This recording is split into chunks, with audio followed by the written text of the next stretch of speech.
this episode of Spotlight with Sandhya. Our guest today has been called many names. Enfant terrible, visionary, maverick. CNN named him as amongst the 10 most remarkable people in 2010. He recently featured on the Netflix series on the creative Indians. Let's get Raghava KK on the show to find out how he does the remarkable leaps that he does on his creative journey. Hi, Sandhya. Hi. Thank you so much. It's so special to talk to you. You've known me from when I've been in half pants. So I think we're going to have an interesting conversation. Actually, first time I saw you, you were actually in a dhoti.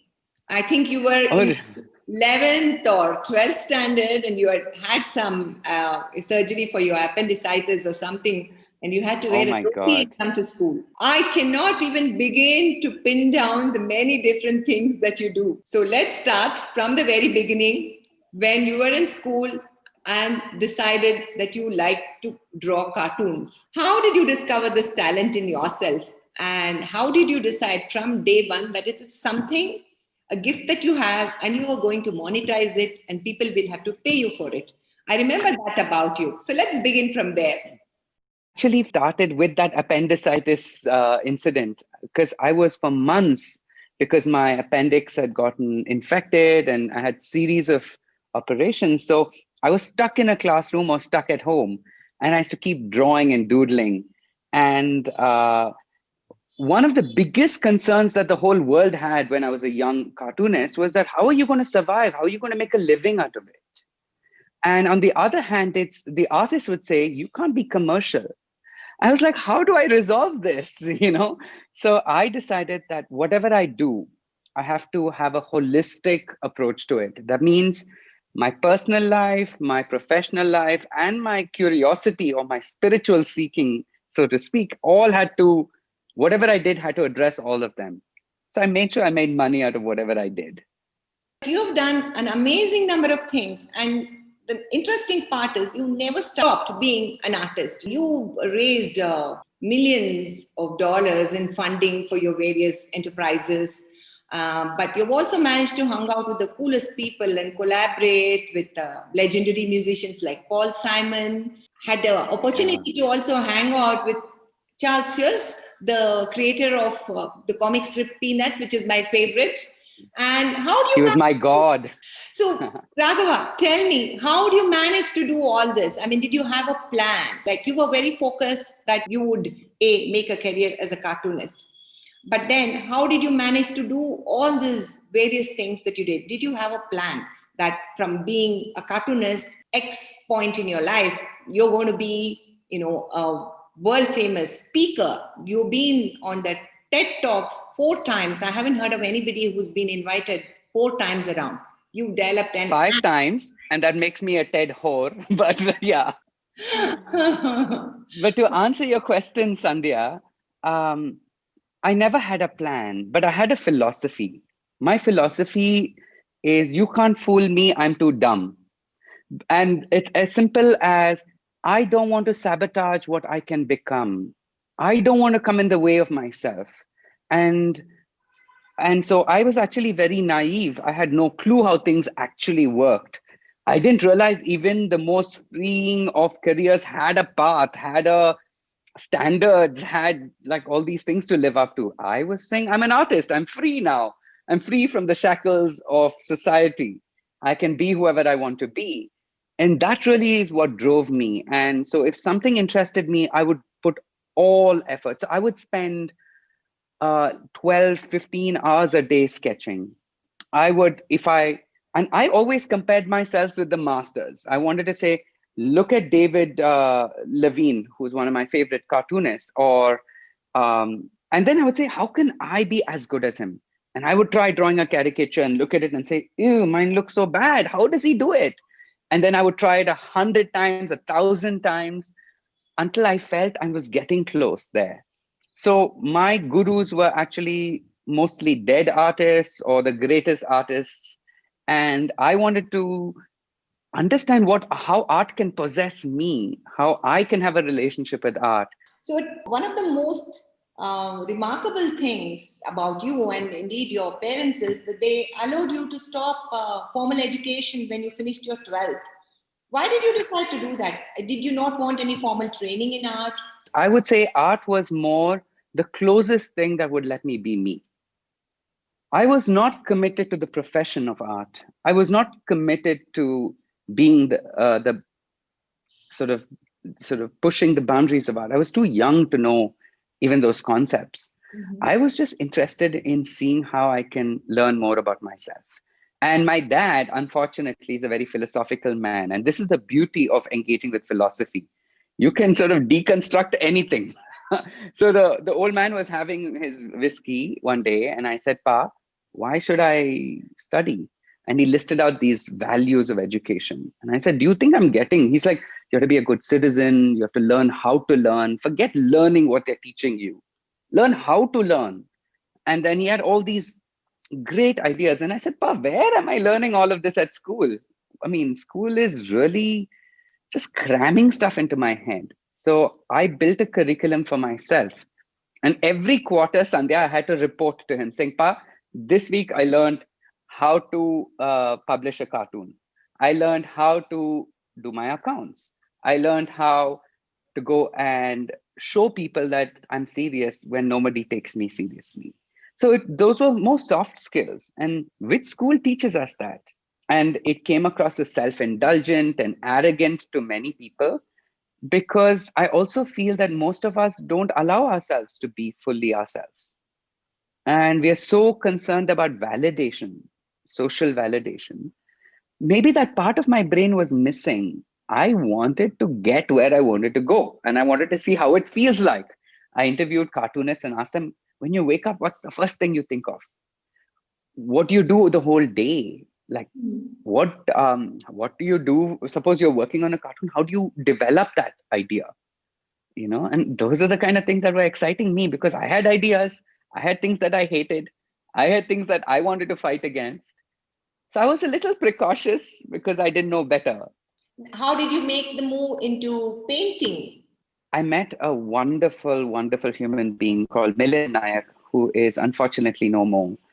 And Milind actually adopted me literally and said, Raghava, Suma, his wife, won't let me buy new paints till I finish these off. And these are expensive, high quality paints. And he showed me how he just carelessly uses them. For me, I had to save up, buy one set, and then I would carefully touch it, paint. But he just was pouring it on the canvas and letting his energy out. And he said, the truth is, you need to flow with the medium. Every medium has its own personality. Watercolor is disobedient. And that's why I like it. Whereas oil is very obedient, almost resistantly obedient. You put it there, it stays there. Acrylic is a very plastic medium. It can behave as both. So he taught me how to understand, to be sensitive to the personality of a medium. And I would sit with him every night and watch him paint. And that day he said, finish up these paints and paint anything that comes to you. Don't try to create a masterpiece. He said, the problem is if you try to create a masterpiece, you're limited by what you know. And that was such a beautiful lesson that I went back home that day and I painted 100 paintings. And I realized, wow, I can paint. I didn't even know I could paint. And within a few months, I would show him my work and he was so encouraging. We decided to do a show together. And that was my first exhibition in Bangalore. That's how I started. And there was no stopping me. And you have a very unique technique, right? You paint with your fingers. I used to use my hands and feet because I had much more motor control of my fingers than I did of a brush.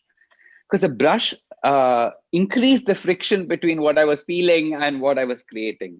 I used to paint with my body, and I was like, paint big works. I love thinking big, Sandhya, larger than life, push the boundaries.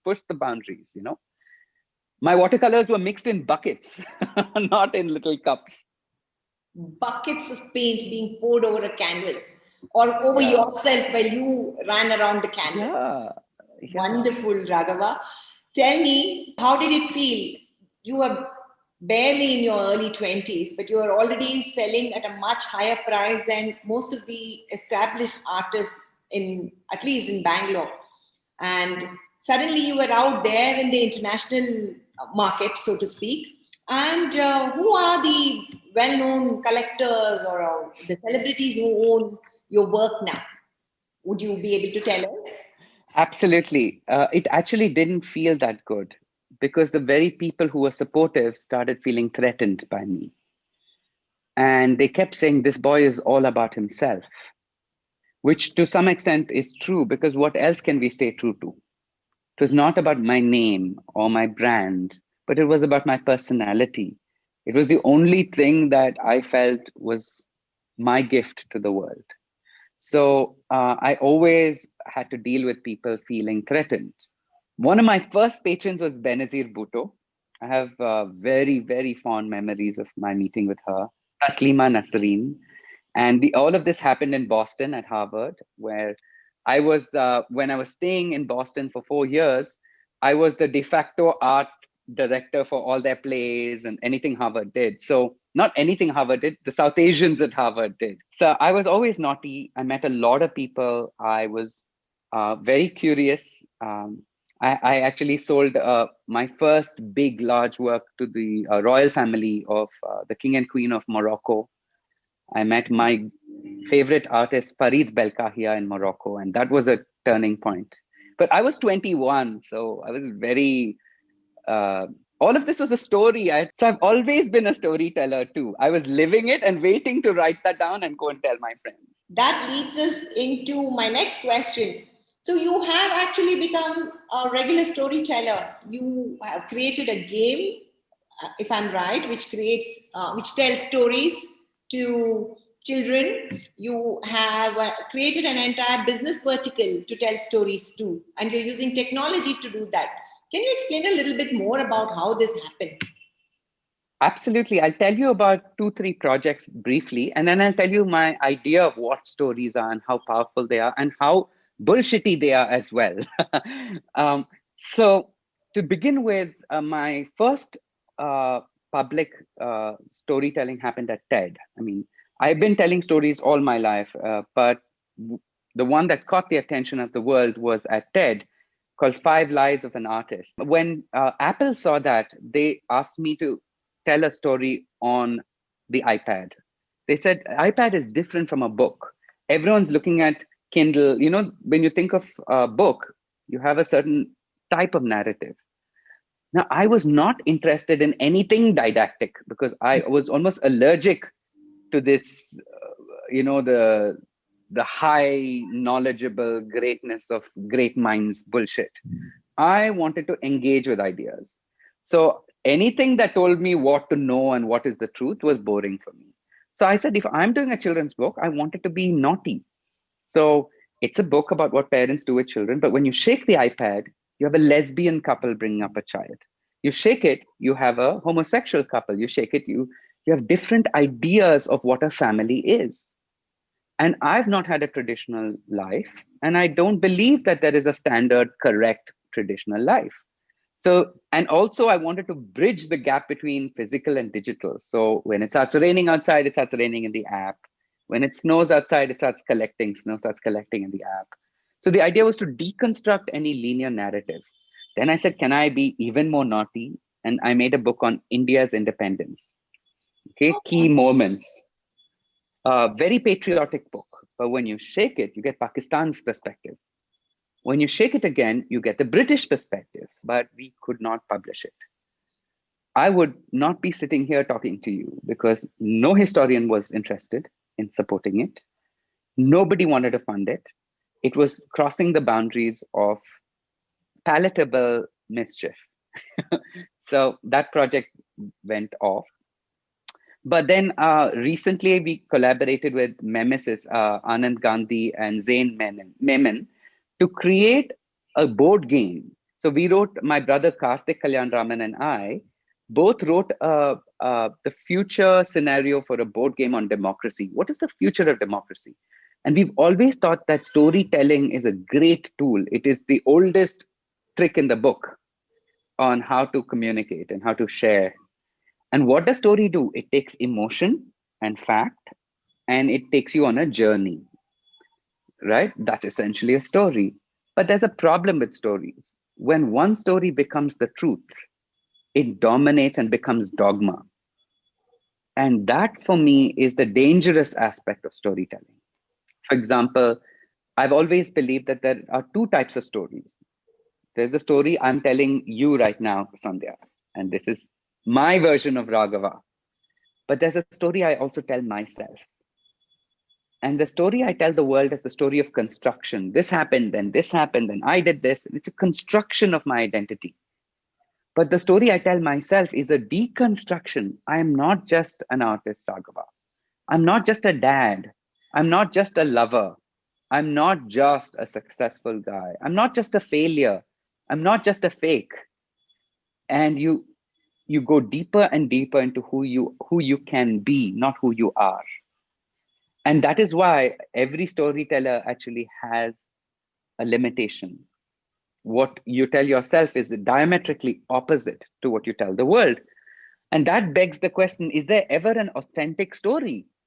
I believe that if you are honestly constructing what you want to construct, that is honesty.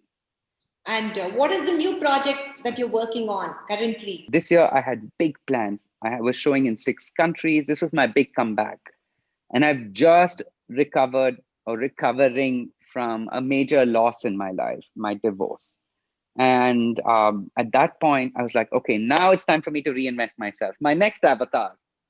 And just I'd made all these plans. Last year, I was in Turkey, Colombia, France, Italy, like all over the world, planning Morocco, thinking about what can I do in different parts of the world. And everything went. I have a studio in Bali that is just frozen. I have all my plans went, all, when I say all, 100% just got cancelled. And it threw me into an existential crisis. And at that point, I asked myself, oh, perfect time to actually reinvent yourself. That is not reinvention. That is now presenting to the world what you've been cooking up for many years. Now I have to really ask myself, where am I relevant now?